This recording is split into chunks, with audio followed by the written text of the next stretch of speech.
Knicks family, what's popping with you, man? Everybody's feeling good.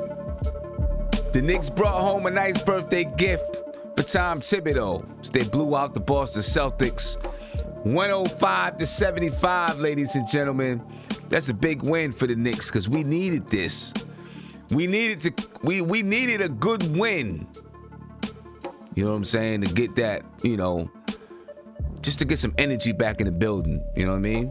Now they can look forward and say, okay, we know we can win, because I'm pretty sure that the team was questioning themselves whether or not they could actually get a win.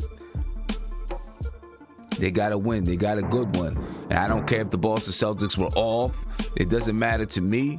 You get the win. You get the win. And the Knicks started it off right from the tip. Ladies and gentlemen, run through this box score real quick.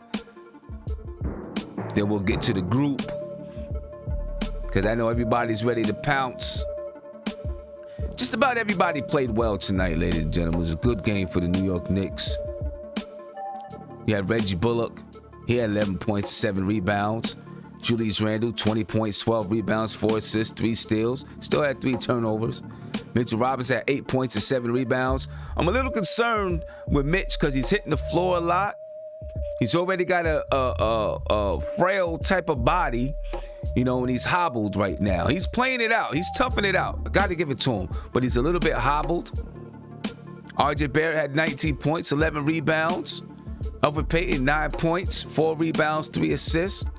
Austin Rivers, he didn't give us much today.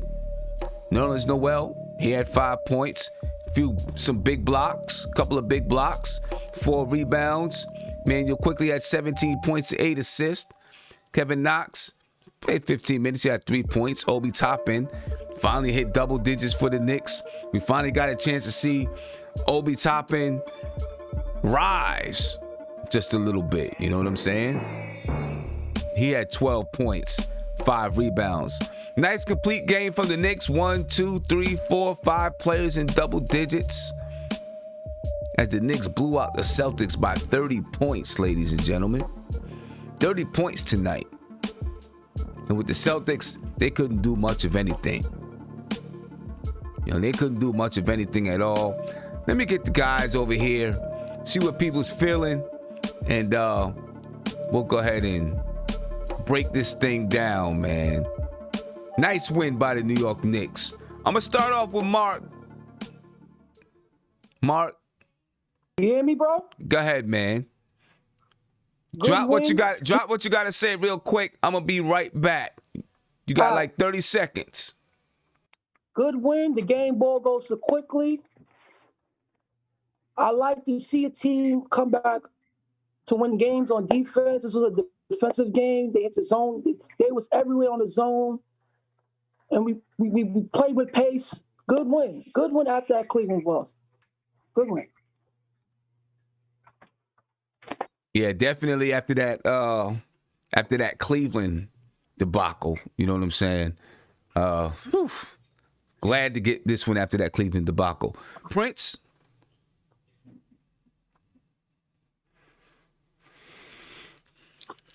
Mike. There you go. Hey, like who's Mark said, man, nothing I can, point to be like, hey, be a Debbie Downer today. This is a good team win. Nobody truly stood out, to just take over the game. Julius did his thing. RJ knocked down shots. He was aggressive, so I got to give him as much props for that. Where else? He stepped up. We needed his play, especially when Mitch kind of got hobbled. So again, this is a good team win to bounce back.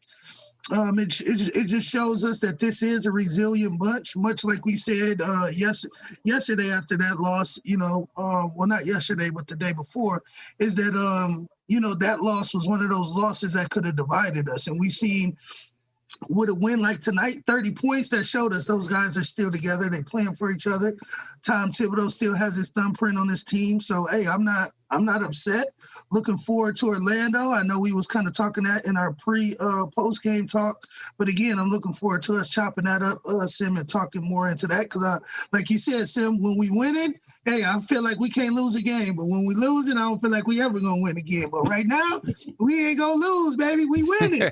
So hey, man, I'm gonna pass the mic. Shout out to chat. You know what I'm saying? Smash that like button, smash that subscribe button, and I'm gonna pass the mic. Yeah, Andy, go ahead, man. Yeah, I'm happy a couple of people got hit the wishes for today. Thibs, the birthday wish probably was a W, so he got the win. Julito got his wire-to-wire win. Finally. right. Yeah. And, you know, I told Kevin, Cornerstone Kevin, bro, you got to stop predicting Knicks games because you're always saying that we're going to win. First time he doesn't predict, we blow out the Celtics. Kevin, Right. so you're banned from predicting the games on this channel, bro.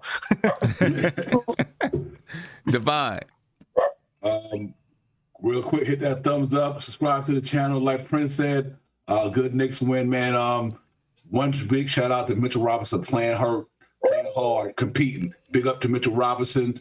Like the way you competing out there and you hurt and you're still trying to get it done. Big up to R.J. Barrett, 3 games in a row. Seems like he's getting his swag back. I'm loving to see that there. And like I said, Iceman Quickley, he legit quit playing. Put him in that starting lineup, brother. But other than that, good win for the Knicks. It's all good, man. Trust me. Steph? I wasn't expecting this, but I'll take it. I was looking to see the Knicks' energy. It was good. The defense was good. I wanted to see how they dealt with adversity. It wasn't much in this game, so that's still to be determined. I got to keep my blood pressure stable, so I'm not getting too high when we win. I'm not getting too low when we lose. I'm trying to stay in the middle. I think the issues with this team still remain. We still need a score, but I'm not going to be a Debbie Downer today. Nah, I mean, that's the one thing we're still going to get to, though, because, I mean, we still only scored 105 points. Right? We blew them out, but we still only scored 105 points. Right. Josh? Salute the chat, salute MBK fam, salute the panel, salute everyone out there. Great win. We led wire to wire. I didn't expect us to blow out this team the way we did, despite those guys being off, I think, for like 9 or 10 days or whatever it was, and not having Tatum. I still expected Boston to come out and compete, and they got straight up laid an egg today. But I'm not taking anything away from the way we played. We definitely played well. Everyone, all the Knicks had the knack. Right. As far as, if I could quote Clyde Frazier. Big takeaways from this game. Mitchell Robinson, like Divine said, great competitiveness and great heart that he showed going out there playing injured. And I was happy to see Obi Toppin out there, you know what I mean, with that second unit. He was doing his thing. So, hopefully we can keep this up. And I think we will. Yeah, let me get the Chop. Chop. I didn't get a chance to get to you. Go ahead, Chop. You got to unmute yourself. Surprising. I didn't even know what happened. I was in and out watching the game. 30.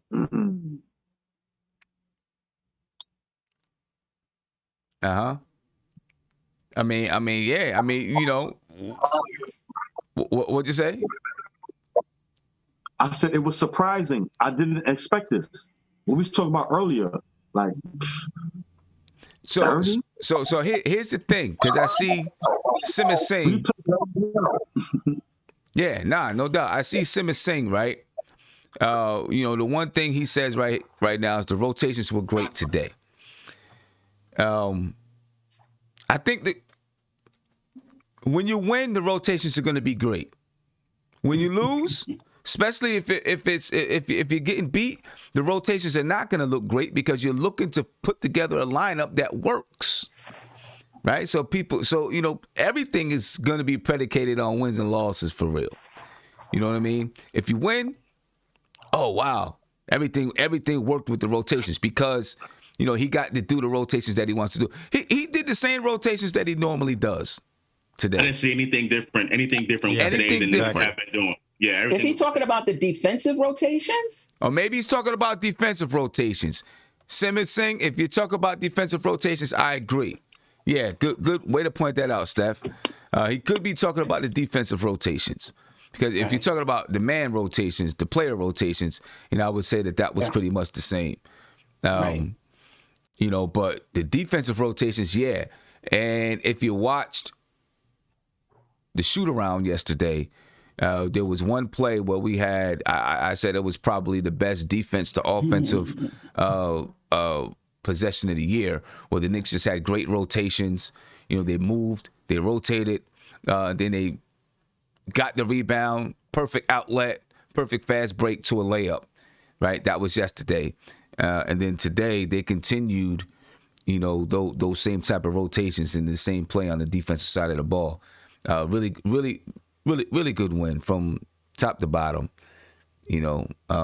Again, we did only score 105 points, right? Yeah, if you're going to keep teams to 75, then you'll be okay. But you're not going to keep teams to 75 every night. But I will say, We kept them under 100.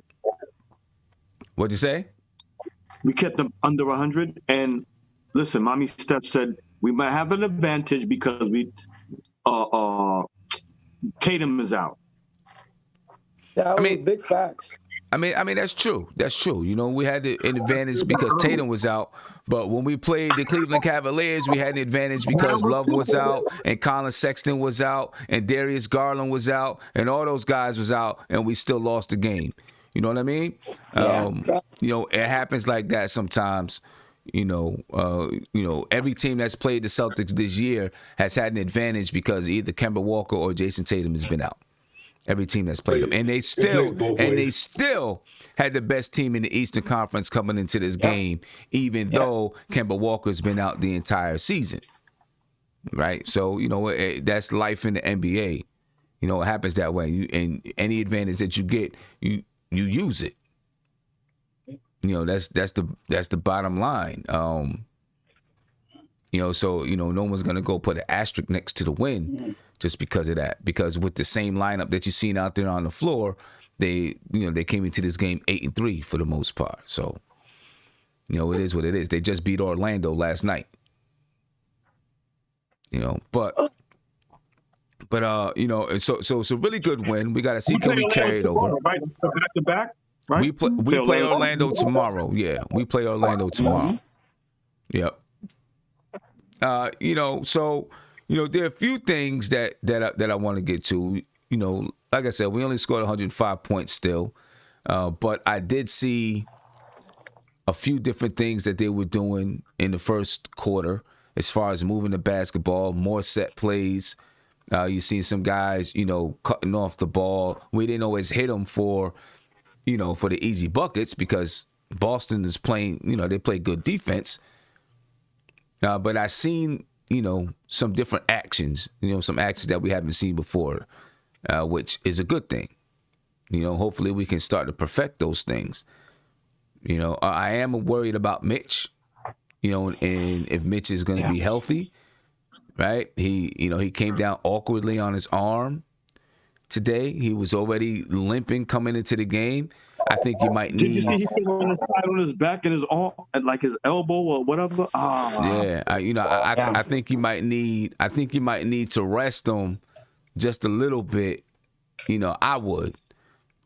I might rest him tomorrow, or limit his minutes just a little bit tomorrow. And try to let those bumps and bruises heal up. Because you're gonna need them. We're playing 4 games in 6 nights. Right, you're gonna need him. I wouldn't be opposed to letting him rest a little bit. Josh, what do you think about that? Wait, Josh, before you go, Josh, this is where Taj Gibson come back. Yeah, I mean, I definitely will rest him tomorrow. It's a back-to-back, and then after tomorrow's game, the Knicks will have 2 nights off, and then they'll play Golden State, I believe, on Thursday. So I definitely will rest him tomorrow. I know Vucevic is a tough cookie. But we need to rest our guys, and let's get Taj Gibson some minutes. I seen he was a DNP today, which I don't know. I don't understand why. I don't know if it's COVID protocols or whatever the case is, but I would like to see Taj Gibson get some minutes out there.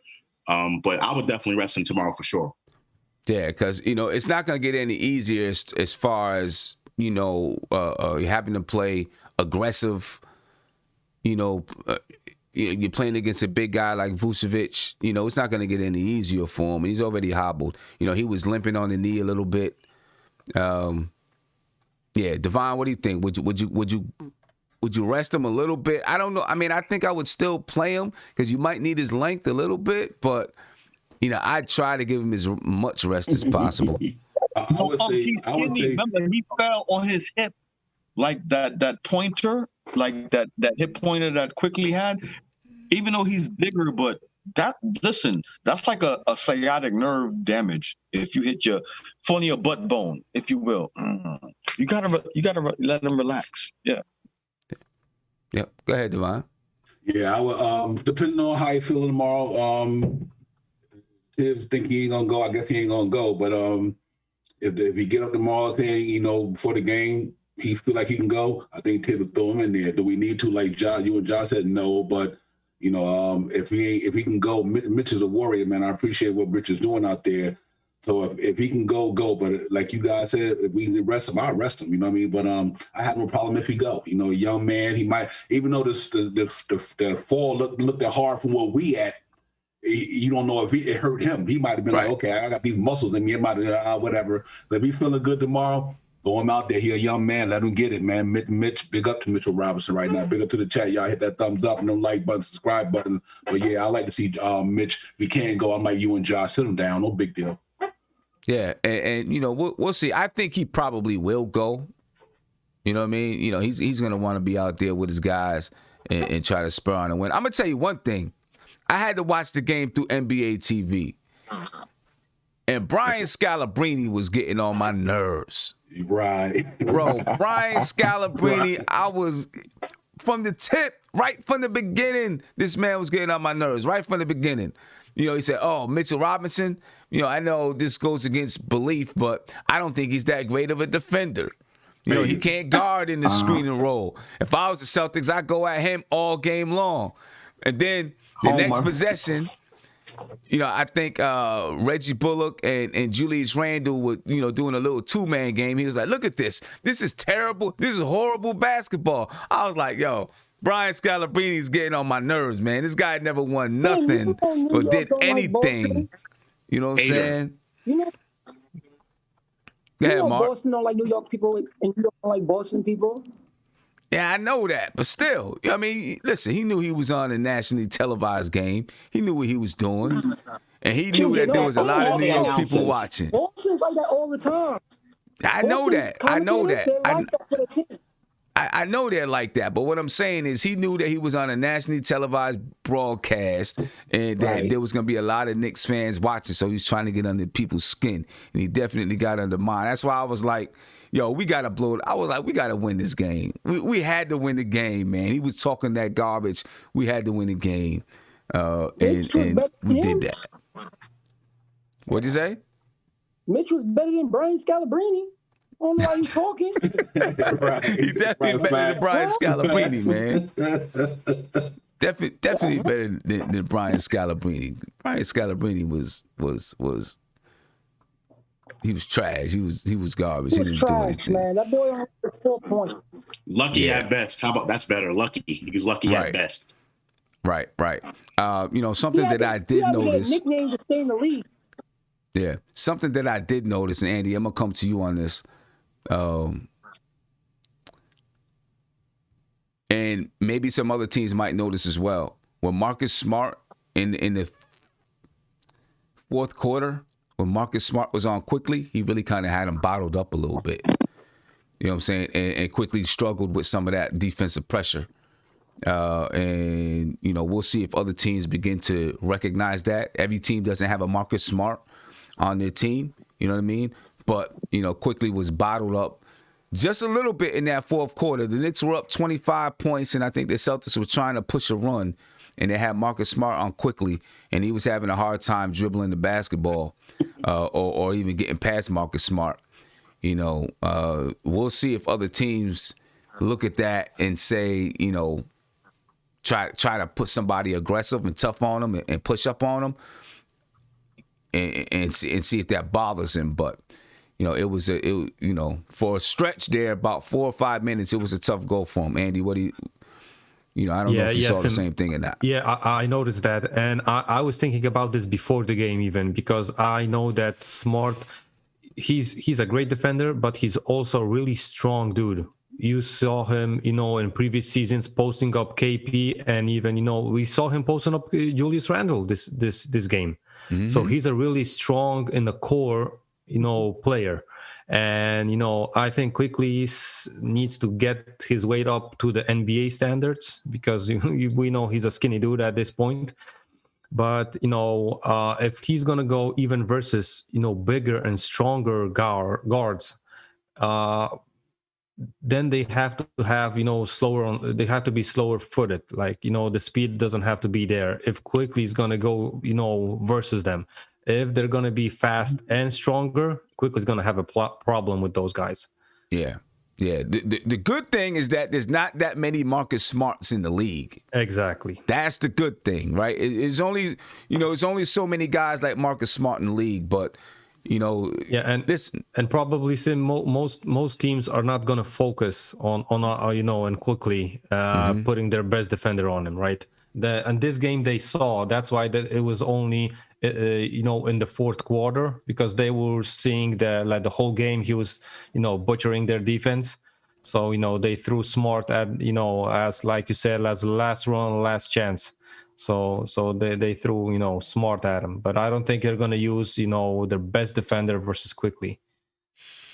Well, then I'm gonna pose another question to you though. And I just seen it in the chat. You say they may not throw their best defender on Quickley. They may not, but teams are gonna start to recognize that this kid can score the basketball, and he might force them to have to put a really good defender on him, because someone just asked, is Quickley our second best scorer? Is he? No. Well, yeah, he's not at this point. At least he's not going to be that consistent. Like I told you before, on these episodes before.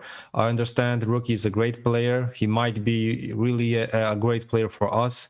But at this point in his career, I don't think we can demand consistency from him. So he had 3 great games, and tomorrow might be a fiasco. It might be a great game as well. But he's going to have those games like 2 for 14 shooting and stuff. Right. And that's going to be, a big L for us, because we're going to try to depend on a rookie. You got to ease them into the lineups and stuff. So I'm still thinking if they're going to do that they're going to, play their best, perimeter defender versus Quickley, then we're just going to run our offense, through Randall and through RJ. We see that when Quickley plays, faster paces and stuff, I'm not going to lie. I don't see many plays that Thibs draws up, being played by Quickley. He goes like more Ivanhoe game, and there's that might be even more physical game, that they just run up the court and do whatever is open, and they try to score that. And if the shots are falling, it's all pretty, and it's going to be a blowout probably, or something like. And let me add only this: we played good defense today, maybe not like great, maybe it was even great, but the Celtics had a really bad offensive, night. They had open shots, and they didn't make the shots. No, that's true. So that's true. And this was like, we played maybe not our best game, but we played one of the best games this season. But the Celtics might have had the worst game of the season, and that's how the game panned out, and that's why we had a 30-point, win. Yeah. But I'm just gonna say, if he continues, listen, he's gonna have some off nights. Obviously, but I think teams are going to start to look and be like, yo, we got to watch out for this kid, because he can, he shoots the floater. I'd like to see him pull it up a little bit more. He was hitting it today, but, he's nimble and he's quick. He can get into that paint. He's got a nice touch around the rim. And, once he gets a little bit more weight, then those bigger defenders won't bother him at all. He's a rookie, so you should expect that. You know what I'm saying? We're going to expect that, someone bigger can push him around a little bit. But, once he, once he gets into the offseason, he gets, 10 pounds, 15 pounds. Now, I don't want them to try to rush pounds on him. That's not good. Build it through muscle. You know what I'm saying? Because if you just, you want him to put 10, 15 pounds of muscle so that he still has the speed. You don't want to take the speed away from him. You know what I mean? Yeah, and he has to adjust the game, when he's going to gain that weight. It's not going to be the same game, through his whole career, right? So he needs to adjust his game probably with the pounds coming in. Right, Sure. and that's why I think it's important. Yeah, that's why I think it's important that he gains the weight naturally and it's not forced upon him, so that his strength, he's able to handle the weight. But teams are going to start to notice it, man. That he can score. I mean, he can score with ease, and if I guess Tom Thibodeau probably already gives him the green light, but with more minutes, I don't know how many minutes he played today, but as his minutes continue to creep up there, he's going to get more and more attempts. Can I say he's something? definitely one of the best scorers on the team. Let's say that. If not the second best, at least one of the best. You know what I mean? Go ahead. Devon was going to say something, right? And then Josh. Yeah. Real quick, if you go back to for us quickly this year, he started off good. That hip injury set him back.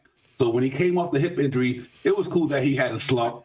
He went dip for this, dip for that. But I'm gonna tell you, if he wasn't on the Knicks, the NBA would be talking about this kid right now. It's just that he's a Knicks player, and everybody's the Knicks, blah blah. That dude is gonna be good. SEC Player of the Year. He played in one of the major conferences. The Cat played at Kentucky where you had 30,000 fans a night. That dude make the Knicks look way better. No pun intended to Alpha Payne. I'm not hating. I'm just talking about what Quickley gives the Knicks. You cannot play off him. Like Alpha Payton, you could back up to Mitchell Robinson and Julius Randle pack the paint. They know they ain't gonna shoot. You cannot do that against that kid. And he keeps the ball dribbling. He gets to the lane. That dude is right now to me one of the best rookies in the league right now. You ask me personally, he NBA ready because he played at Kentucky with Calipari, and them. He played in a college that's pro ready. All their players come to the pro. They all can shoot. Quickley right now, think about this here. Alpha Payton not getting the minutes. So you notice that the last 3 games, Quickley getting a lot of the minutes now. Even Alpha played good tonight. But Quickley is that dude, man. He stretches that floor for the Knicks, like I said at the beginning. You can't pack that paint. And if not, he's going to drill that 3. Our offense look way better with Quickley on the floor than Alpha Payton. And if you're not watching Knicks basketball, you're looking at it, don't see that, something wrong with you because that's facts.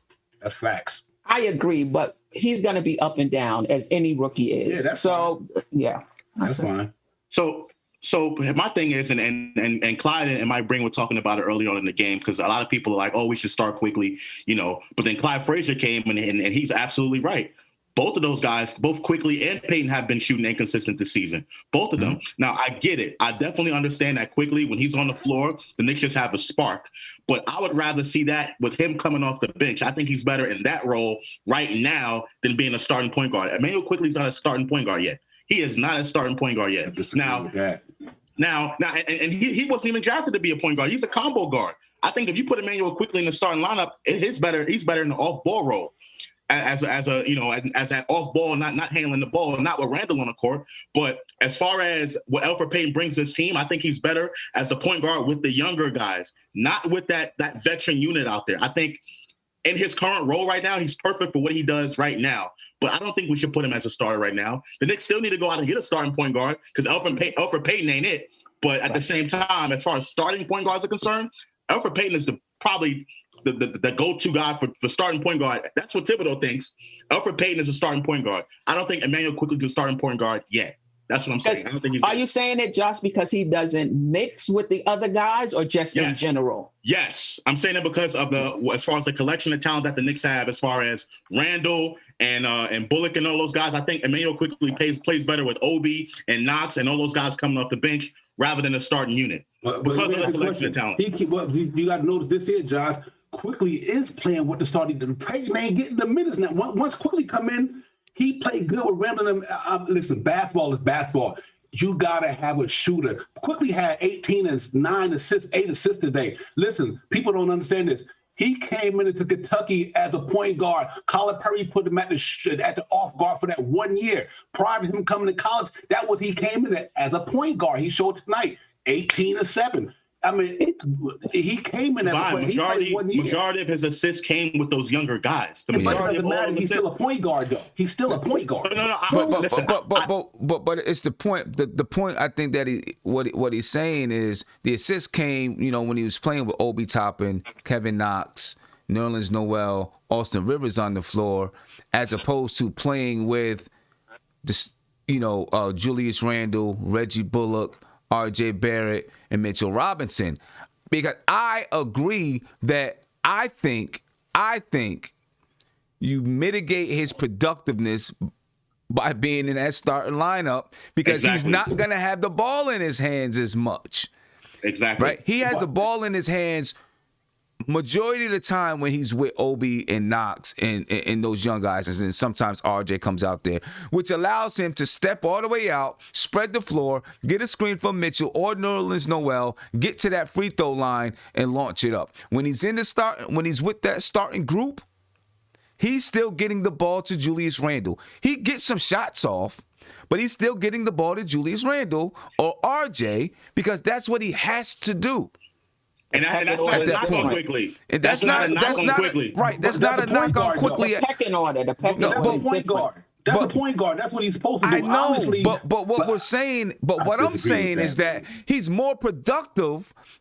It's not saying that he's not productive playing with the group. You get more from him. You're going to get 17 points and 8 assists when he's playing more with the younger guys because he can control it. He can score. None of those guys on that unit can score like him. But if you put him and he's playing with Randle and RJ, he's going to defer to those guys. And you're not going to get the 17 points. But you get the 17 points when he's running with the younger guys because he's the focal point.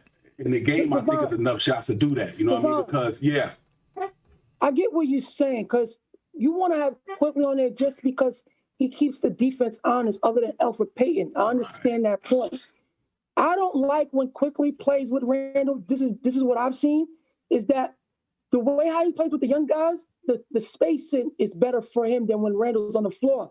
Because even if you look at when he's playing with Quickley, Randle's demanding the ball. He's copping for the ball. He's not spacing properly. So when Quickley's running the pick and roll, Randle's man is always near Quickley. If you just see like in the fourth quarter, the Boston defense, how they was clamping up on the perimeter, because Randle was constantly on the perimeter, not giving Quickley that space that he was getting in the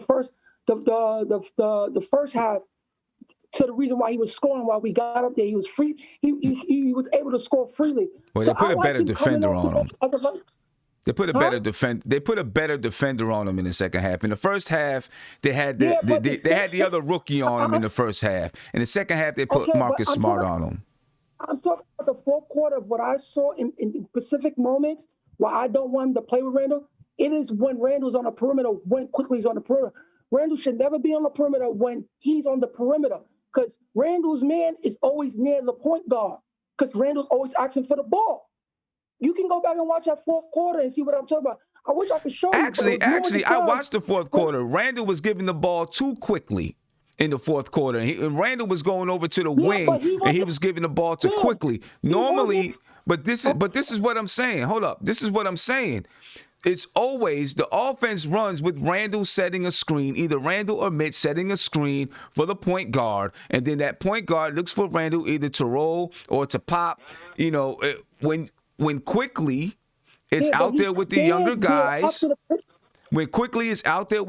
guys, he's able to get into the lane, get up the floater. The ball is spread out because you got Kevin Knox and you got Obi who was able to knock down some shots. The floor is spread open and it allows him. He's the best scorer on that unit. And that's why you get those 17 points. But when Alex Burks come back, hey Mark, 1 second. When Alex Burks come back, Quickley would not see. I don't understand if Alfred Payton averaging 14 points a game right now this season at the starting point guard. That ain't no different than Quickley doing what he do. Quickley can do this. He do the same thing Alfred do. He goes in the paint. He gets his floater. If Alfred Payton scored 14 starting, Quickley can start at average 14 starting. I don't think it got nothing to do with it because Randle there. And when not only that, when Burks come back, Quickley going to have to defer to Burks too. So I don't think it got nothing to do with that. I think that Quickley just got the game.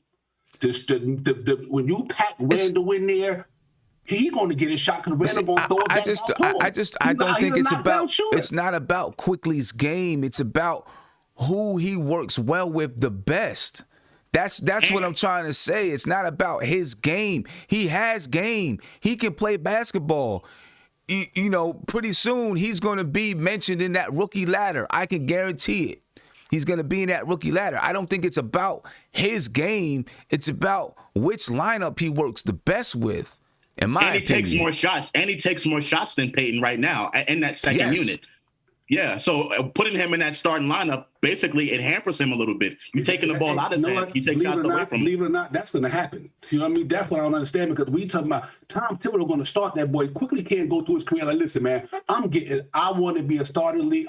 He earned it. Right now, he makes the team run better. Even with the starting lineup, you notice when he was with the starting lineup tonight, if Thibs felt like Quickley wasn't good with the starting lineup, he would have took him out and put Alpha Payton in the last 3 games. Quickly been getting a lot of minutes with the starters in the third quarter and the second quarter. He's outballing Payton. I'm saying that's kind of the rotation. The rotation is at about 6 minutes. It's actually a little bit later than that. At about 3 or 4 minutes, Quickley comes in for Payton. Right, and then they start bringing in. Hold on, and then Quickley comes in for Peyton, and he plays with that. He plays with that group for a few minutes, and then Austin Rivers comes in for R.J. Barrett. Kevin Knox comes in. Obi Toppin comes in now. Obi Toppin comes in. Nerlens Noel comes in, and then when he starts shuffling the guys back in, Quickley is the last one to come out. So he runs with those guys for about 2 minutes or so, and then Elfrid Payton comes back in. Right, and then in the second half, it's kind of the same rotation. And then in the fourth quarter, when it gets down to that last few minutes, he decides who's playing better. Who do I want to rock with? Who do I want to go with? You know what I'm saying?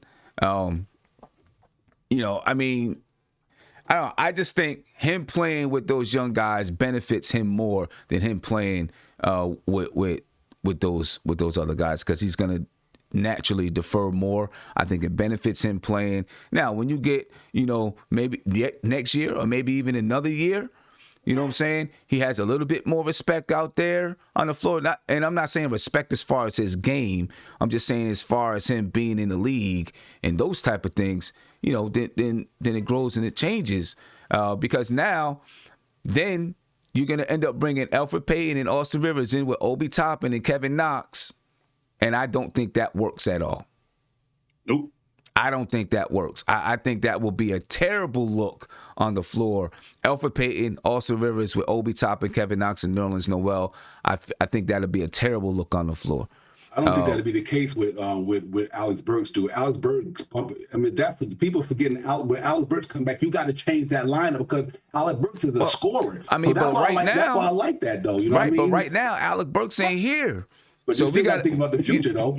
I mean, but when he gets here, then we'll see what that lineup looks like. We'll see how it starts to look, then. But right now, if it was today and if it was tomorrow, because we don't think Alec Burks is going to play tomorrow, and you put Quickley in the starting lineup, there's going to be Payton and Austin Rivers that's playing with those guys. And I don't think that'll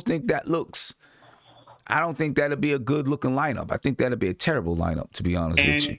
And in fact, I think when Alec Burks comes back in that second unit, that'll make Quickley's game even better, because then you got another shooter on the floor. And he's going to spread it out. He's going to be able to go. Go ahead, Prince. Like I said, just to throw in my little gasoline on the fire, man. Quickly, I definitely believe he has some room to grow. I am with Divine, though, when I believe that he is a pure point guard. I just believe that he's just a little small for the position.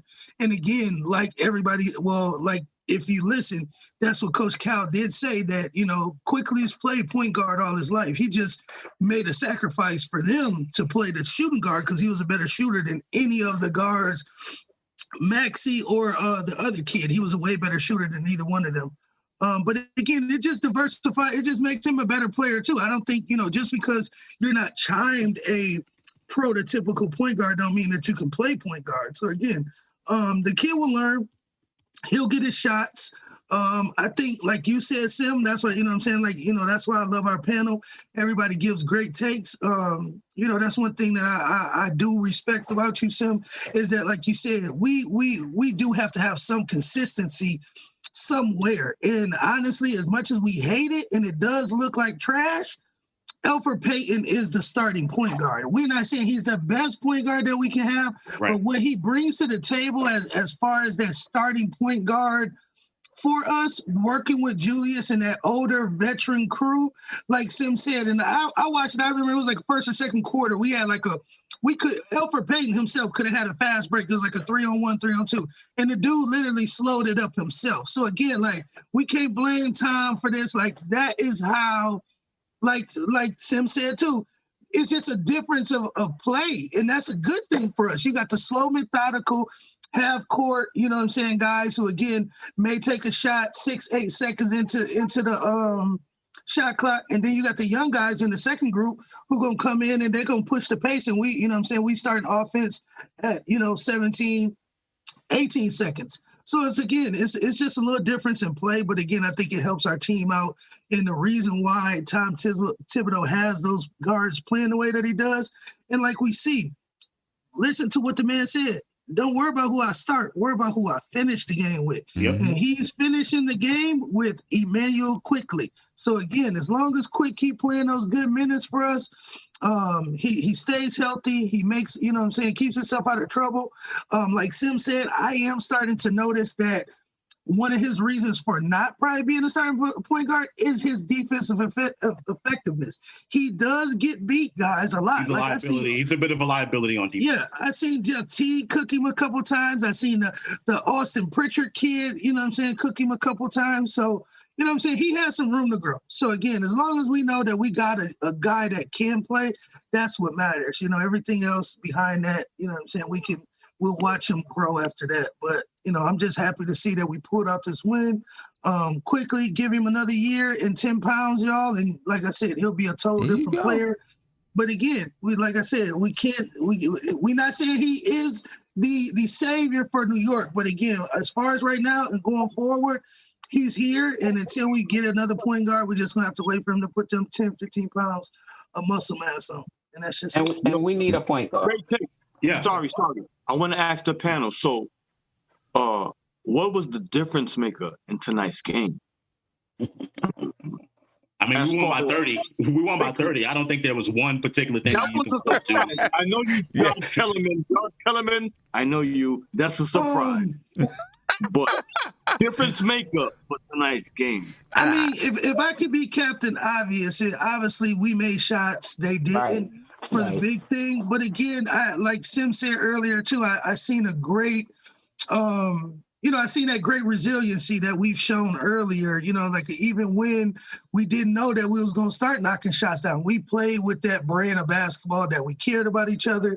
We fought on the defensive end, which honestly started that lead. I mean, then we jump out, I think it was like 12-5 or something, 13-5 early, So again, it was the defense that, that we brought in that resiliency that pushed us to this win, if I can say anything. But and I'm gonna say this, and I'm gonna make everybody mad right now. You know what I'm saying? And I'll pull it up on the screen. I know everyone's gonna get mad at me, Josh. Not you, Josh. Everyone's gonna get mad. That's okay. I'll take it. Right? And you all can go do it by yourself if you want to. All right. Basketballreference.com. They always, for every team, they rank all the lineups. What are your best lineups? Okay. I'm going to tell you the best lineups. I'm going to go down the top 5 lineups on this team. Lineup number 1. Josh, what do you think the best lineup is? The best lineup? Peyton, Mix, Randall, RJ, and Bullock, the starters. That's our best lineup.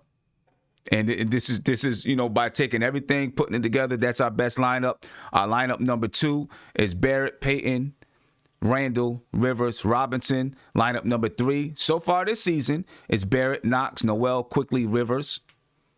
Lineup number 4 is Barrett, Knox, Payton, Randall, Robinson. And then lineup number 5 is Knox, Noel, Quickley, Randall, Rivers. I mean, and you probably feel like, yeah, that's just some bull. But this is probably what I'm not saying Tom Thibodeau was on Basketball Reference, but whatever statistics, whatever stats they have, they probably look like, yeah, this is our lineup as well. Just saying, you know what I mean? And you know, we'll see what happens in the future. But for now, I think Tom Thibodeau is going to rock with what he has, and until I think he's going to rock with what he has until he feels that everyone knows their role. You know, everybody is, you know, things are stable. There's some consistency, and then he'll start to tinker and play with that lineup a little bit.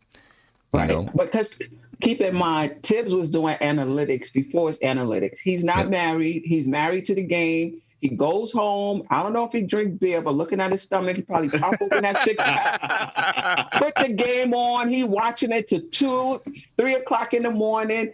He knows everything. He knows how many shots Knox. What's his percentage when he shoots from here? What's his percentage when he shoots from over there? He don't need to look up Basketball Reference. He's doing all of that himself, and he was always that type of coach. So. Right. He's going with his analytics, you know, what he has. And trust me, he's breaking down the tape well into the morning. There's no doubt about that. Who do you think are the best 2-man combinations on the team? Wow. Let me see. Randall and somebody. Randall and Payton. It's actually Randall and Barrett. Okay. The best two-man combination, Randall and Barrett. Yep. It's Randall and Barrett, Payton and Randall, Barrett and Payton, and then Barrett and Robinson, and then Randall and Robinson. Those are the starters right there. Those are the starters. Yeah, Randall and Robinson. You know, that surprises me, Randall and Robinson. Your best 3-man lineup, Barrett, Payton, Randall, Robinson, Barrett, Randall, Robinson, Barrett, Payton, Robinson, Bullock, Payton, Randall. Those are your top 5 3-man combinations. It goes 4-man combinations, 5-man combinations. You all can go on there and look it up. Those are the starters. The Barrett and Randall was surprising but good. Surprising but good, because you want those two to be a good combination. Go ahead, Steph. I was about to say with RJ, as bad as he's been playing, and Payton still being in that starting lineup, they have to be seeing something we don't see, something in the numbers, something that to the eye test we're just not seeing. Look how many minutes Barrett is getting, Payton is getting, still in the starting lineup. They have to be seeing something that we don't see. Yeah, and you know, we'll see what happens coming down the line. I want to answer some of these super chats here, and you guys can feel free to call in. 516-405-2246. Couple of questions here. Albert Grant, he said, Sim, that's why the whole team has to play solid defense on a consistent basis. If we do not have to score more than 110 points per game. I'm not sure about that. I don't know. I mean, yeah, you can play consistent and solid defense, and a team still might, shoot well and play hard. But I get what you're saying. I hear you. We play consistent and solid defense. You're going to have a chance to win. You're going to have a chance to outscore a team. Pedro Matos, he said the Knicks have a serious liability in outside shooting in their starting backcourt. If Quick doesn't start, how else do you address this? I mean, there could be multiple ways to address it. You could pull out Reggie Bullock and put Burks in the game when Burks gets back. Or you can pull out Bullock and put Knox in the game if that's the issue that you're seeing, or if that's what Tom Thibodeau feels like is the biggest issue with that starting group. Honestly, I think he's going to just stick with that group. I think he's going to stick with that group right now to continue to develop some consistency. like I said earlier, you had with Fizdale, we had different lineups every single night. Nobody knew what they were doing. I think when you have a lineup that you are going to and it's consistent, guys, they get comfortable, and when they're going in the game, when they're coming out of the game, understanding that the last 5 minutes is going to be the best players of the game. They know what their role is. That's when you can start to maximize and get the best out of your players, I think. You know what I mean? And to me, that's what matters. You got to maximize all of your players regardless of the lineups. Regardless, you just got to maximize the best of your players. However you get it is the way that you get it.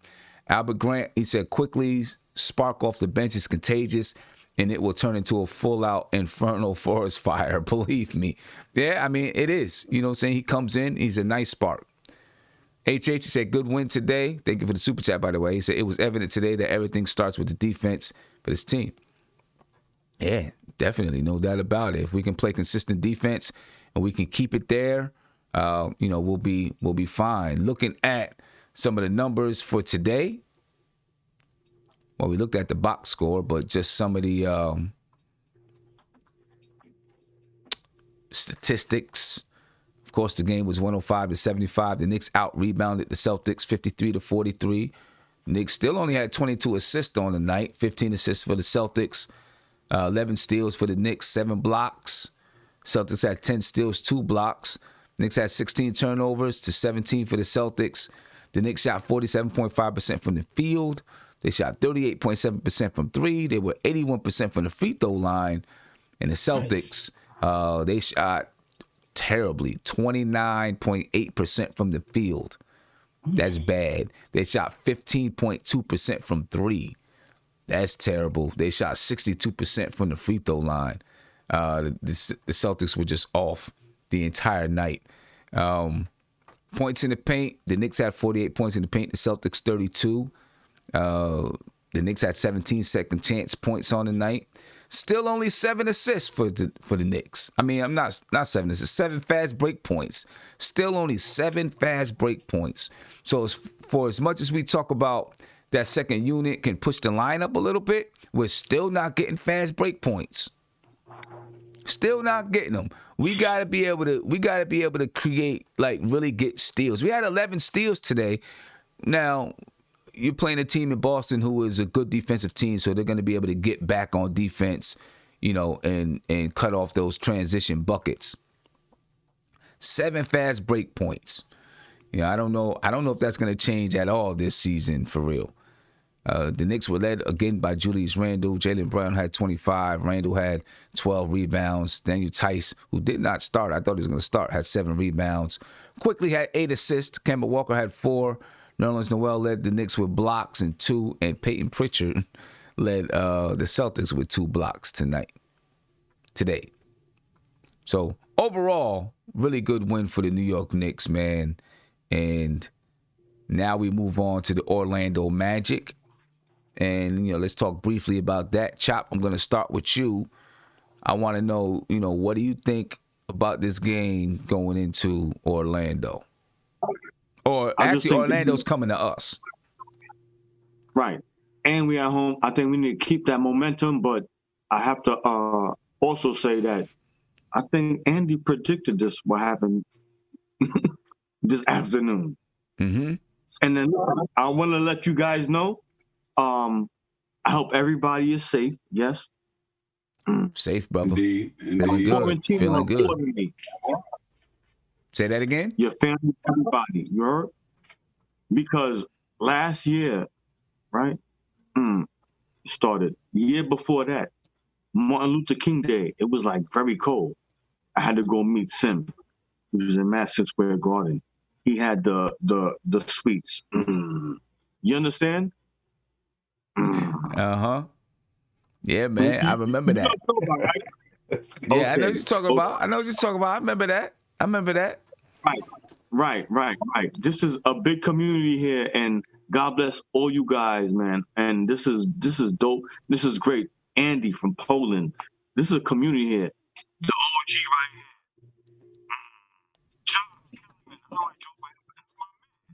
Just killed him.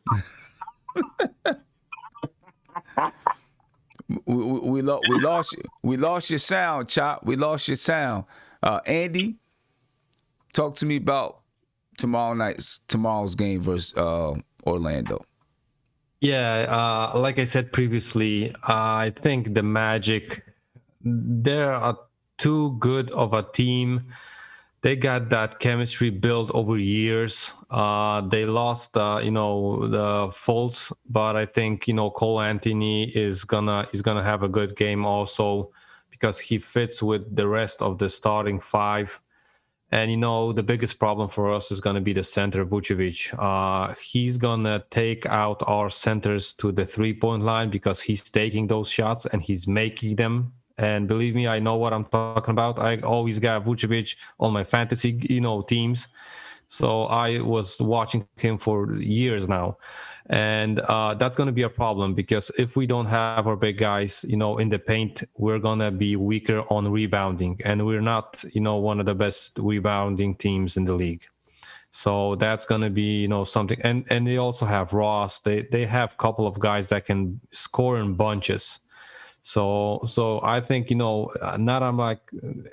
you ask me about the results, I think we're going to lose the game because they have too many weapons and they don't have like that one guy that definitely is going to score like 30 on you, but they have like 4 or 5 guys that can go on for 30, any given night. And you don't know how to prepare versus them even, because, this game, Ross can take, a couple of threes and make him. Fournier can take, a couple of threes and make them. So this is going to be a really hard game to, get the scouting on them and really play and predict the game and, just to set it up for our team, right? So, if you ask me, I think we're going to get a W in the couple of next games, but tomorrow is probably, a lost cause as I see it. Okay. All right. Devon, what do you think? I'm gonna go a little different. If Quickley can still keep giving us them Burke numbers till we get back, with him, RJ, and Randall holding our offense down, if Quickley can do what he's doing for the last 3 or 4 games, give us them Burke numbers with RJ and Barrett, our defense come alive. We played the way we played today. We might not win by 30, but I think the Knicks will win tomorrow because I just think that we got more bodies back. We're a little bit more healthy. We ain't exerting all our energy. Obi relieving Mitch Randall. So I think we're going to be fine. I think we win tomorrow. No problem to me. Yeah. Steph? Yeah, I feel the same. I felt better about tomorrow's game than I did today's game. But no matter who we play, what we do is still the same. We have to play good defense. We have to limit the second shots. We have to close out to the shooters. It's not even about the other team. It's about us doing what we do. Mm-hmm. And if we do that, yeah, I like us for tomorrow. That's the game I picked for us. Okay. Josh, what do you think, man? I like that we got Obi Toppin back. I really, really like that for that second unit. I think that him playing with Quickley, that's going to give us some more points coming off that bench.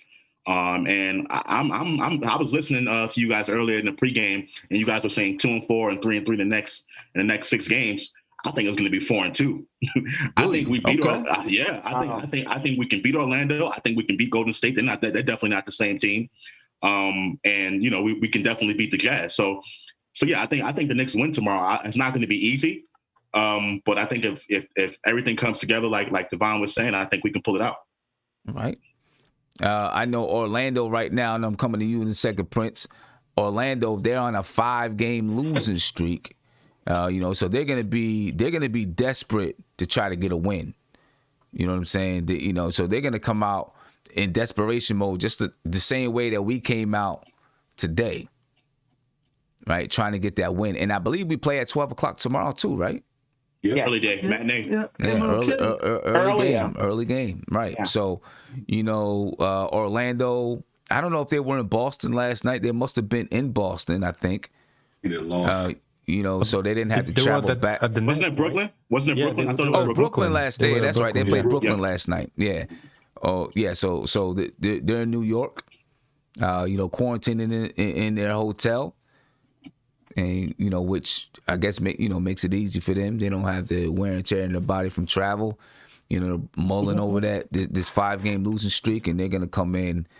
I think they're gonna come in intense, ready to play. The Knicks are gonna have to match it, but I think that we'll be able to match it, and we'll be able to take this energy from today, bring it over into tomorrow's game.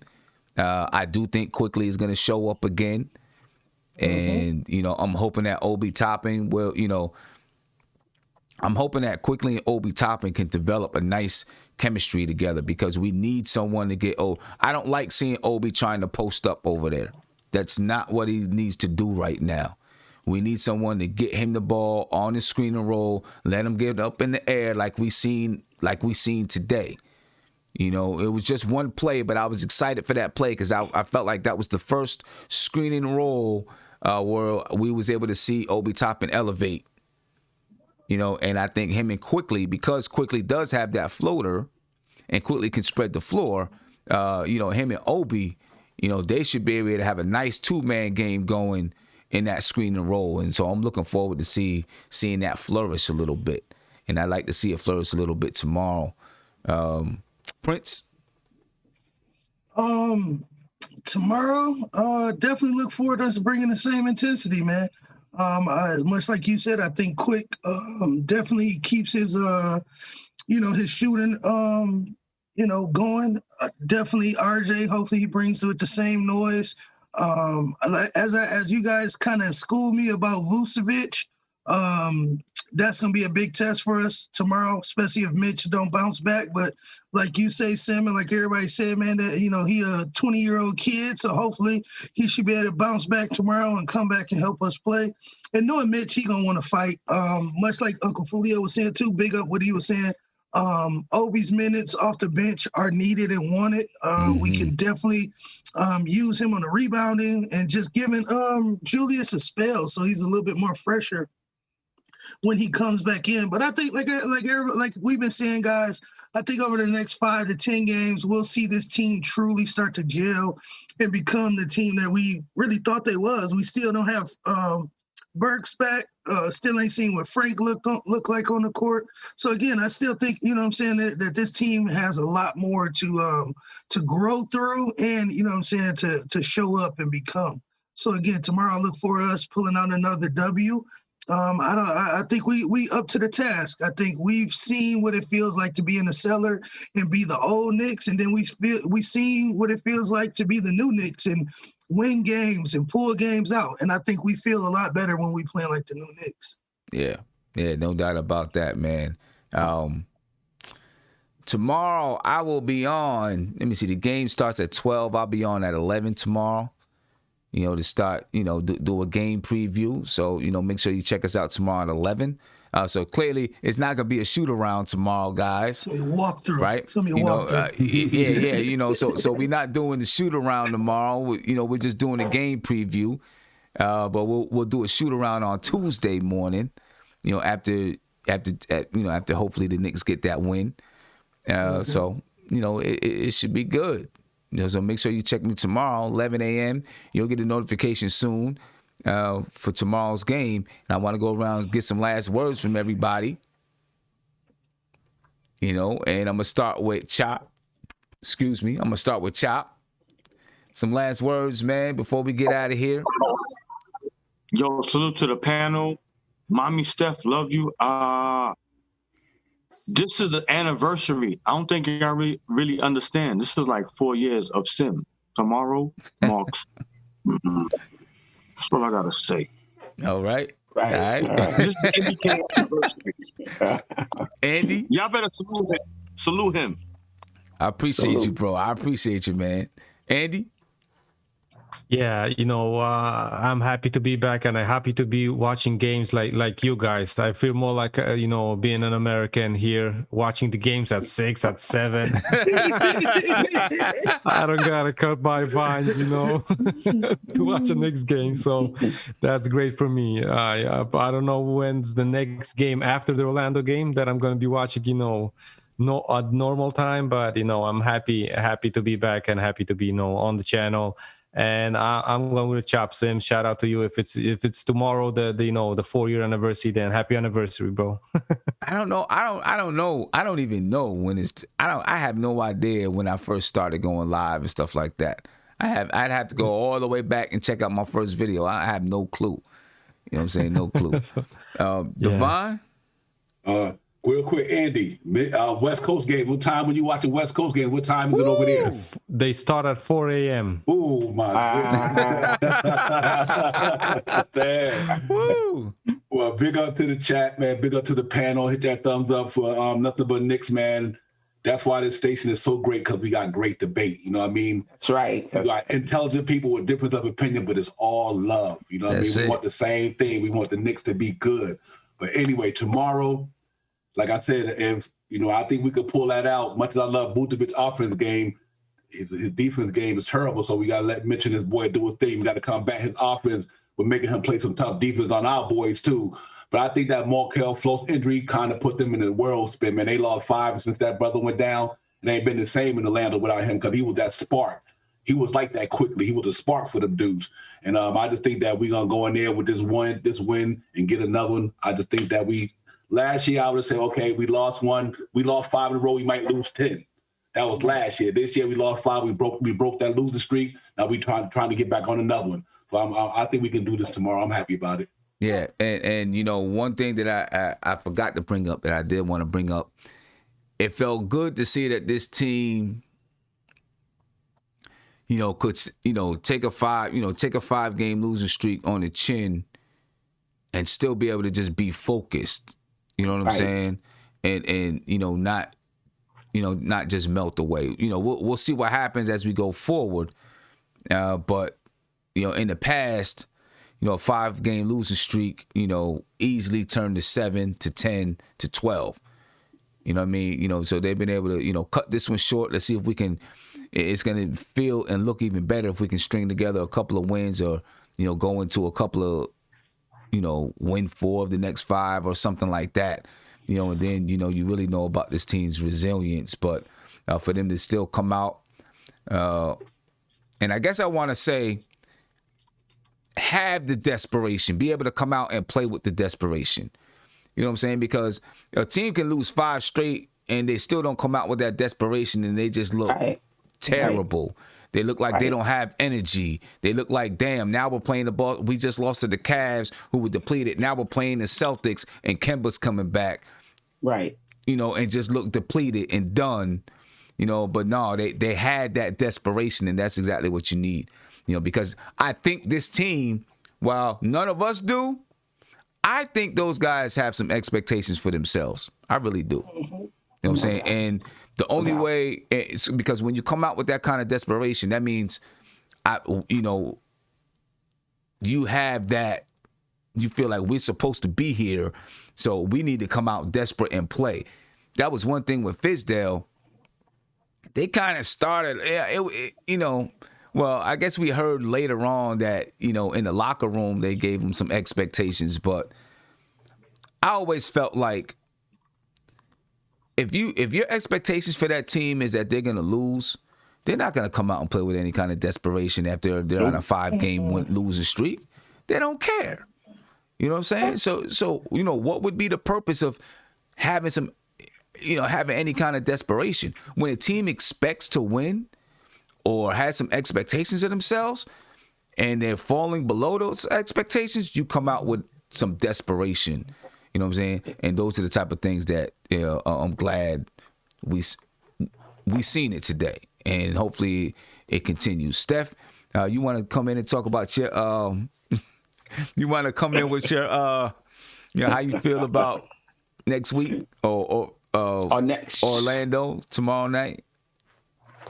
I think we got money tomorrow. I think we're gonna win that game. They on a 5-game losing streak. We need it. I was so happy. I was worried about the Knicks' energy coming off this 5-game losing streak. The energy was good. I was happy for that. But first, I want to say shout out to Sim, the panel, the chat. I came from the chat. Sometimes when I'm not on, I sneak in there and it still feels like home. Yeah. And I just want to echo what Divine said, that this is family. It's all love. We all got divergent opinions and we go at each other a little hard, I guess, but it's all love. So I think that's what makes this panel great. And that's what resonated with me when I was sitting in the chat. And I said, I think I want to get on with these brothers. And I'm having I'm having a good time. Great. But Glad. let's see tomorrow. Yeah, let's see what we I do, said man. 1-5. I said 1-5. I was hoping, for more, but it looks like, let's see. Let's see. Let's All right. see. Josh, I'm gonna know tomorrow better. Yeah. Josh, you got some last words? Yes. So shout out to everybody. Shout out MBK fam, all those in the chat. Happy MLK Day, MLK weekend, equality. That's what we want to promote and push. I just got 2 plugs that I want to put out there. So our brother Tony Crow, he just started his own podcast called Knicks and Bruises. It's on YouTube. Okay. I was his guest yesterday during the off day. Mm-hmm. So for those in the chat who want to look at some more MBK content, go over to YouTube or type in Knicks and Bruises, and you should see him interviewing me, talking about the top 5 worst Knicks moments in the last 20 years. Check that out. And you already know I had a lot to say. A lot of them. Yeah. And I'll definitely check that out. And the second plug that I want to throw out there is from my guys over there at Nickish. A couple days ago, I did a podcast with those guys. And then you can find that one on Sportscaster. So definitely go check that out for some good MBK content and to hear more of your boys speak. You know what I'm saying? Yeah, there you go. Prince. Hey man, shout out to chat, shout out to panel. Hey, excuse me to any young kids earlier. I thought my mic was off. I might have screamed out an explicit word. So any young kids out there, please forgive me. But again, hey, all love. You know what I'm saying? Definitely look forward to seeing y'all tomorrow in the walkthrough / pregame show. Cornerstone, welcome in, late as a mug. I'm a shot club. He was mad. He was mad. He was mad, Prince. He was mad that Quickley didn't play 48 minutes. 48 minutes. So he was like, he didn't play 48 minutes. I'm not coming on the show. I'm not coming on the show. Yeah, he came in 48 minutes later, too. Exactly. Stephanie, I was crucified on Friday. So. Okay. In all seriousness, last but not least, everybody, please smash that like button, man. Because again, man, the work that Sim put in for us, and you know what I'm saying, this man got a family and stuff going on in his own personal life. But again, like I said, he makes sure that us and MBK family is in the forefront of everything that he got going on and he's putting up for us. So man, please smash that like button, man. Like I said, this dude put out great content for us, man. And hey, all love, Andy over there in Poland, Steph, Cornerstone, my guy Josh, Dubai, Chop, you know what I'm saying? You know what it is. But hey, let's keep rocking, Knicks. Let's keep rocking.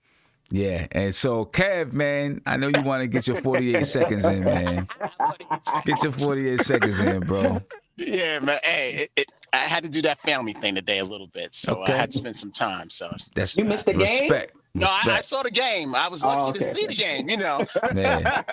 No, just real quick. Well, salute to the chat. Salute to all my brothers and sisters, here. I was really impressed with tonight's win. It's great to be on that side of the of the page of us, totally dominating a team that's missing one of their cornerstones in Tatum. I'm glad that we took advantage of that. And yes, I'm still advocating for Quickley to play all 48 minutes because he's got that floater. That floater is going to be deadly in the coming years. He's got that to perfection. I gotta tip my hat off, to that. He played really well, and I don't know if anybody saw it, but in the he had Thibs had RJ, Randall, Mitch, and I'm missing one more.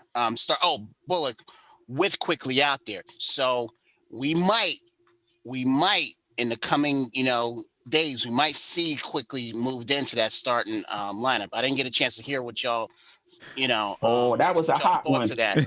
Yeah, you missed that was a hot one. That was a hot one. You missed that one, Cam. That was a hot one. Okay. All right, so I'll have to look at testosterone on a high level. Yeah, I have to look at the replay of this to see what y'all thoughts are. But I think that's going to be really good. I'm excited for tomorrow.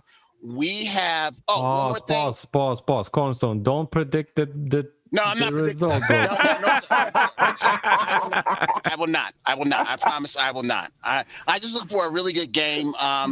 If we win this one tomorrow, it'll be, I think, the second time this season that we won, a back-to-back. So that'll be really good.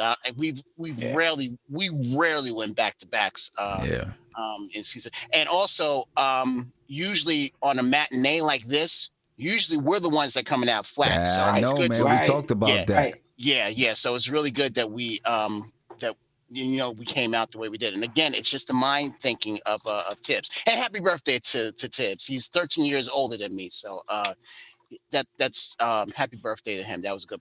Y'all both old. You know what, Josh? Yo, we're going to get out of here, man. Tomorrow morning, ladies and gentlemen, 11 a.m. 11 o'clock. Check us out tomorrow morning at 11 o'clock as we, do the Knicks versus Orlando Magic game preview. I appreciate you all. Have a great rest of your Sunday. Enjoy your family. And as usual, ladies and gentlemen, I'm out. If you haven't subscribed to the channel, make sure you subscribe to the channel right now. Hit that like button. Peace. Spread love. Out of here.